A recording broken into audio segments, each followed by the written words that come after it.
businesses, who has a poultry farm. Ako naman, I'm into soil testing, so part ng construction, bagong business namin. Pag may kailangan ng soil testing, Yeah. ano yan? Nationwide, buong Pilipinas Yes, kaya? nationwide. So, we stay busy naman, pero we don't forget to still have fun. Kasi we're retired na, so syempre, kahit nagtatrabaho kami, we still find a way to be able to let off steam and enjoy. It's a big factor talaga. Ginebra fans they're not NSD for no reason. Even if you retire, lumipat ka ng team, di ba yung saying na once a king, always a king, and the fans will always support you. And I think that's the difference between Ginebra fans and yung mga ibang fans ng ibang team. Ginebra fans, NSD talaga.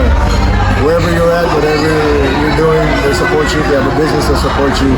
So shout out ako sa mga NSD talaga. Ngayon naman na after na ng PBA careers nyo, looking back dun sa mga pinagdaanan nyo dati, and ngayon magsa-celebrate sila ng 50 years, gaano ka special na nakikita nyo ngayon, ganyan pa rin katatag yung liga? Yeah, first and foremost, just want to say congratulations to PBA to our 50th anniversary. Hopefully, umabot tayo ng 100 years. It's for me, it's really I will never forget PBA. I owe my whole life to the PBA and the Ginebra organization. Big shout out to Ginebra and mga bosses ko dyan sa Ginebra. PBA provided me a platform para ma-showcase yung God-given talent na nabigay sa akin ni Lord.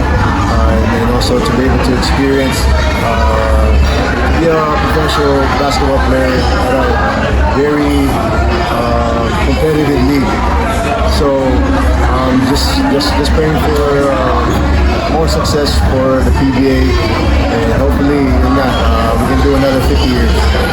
For me, the biggest lesson I learned throughout my PBA career was to put my faith in God. Without God's blessing, I don't think I would have lasted 17 years.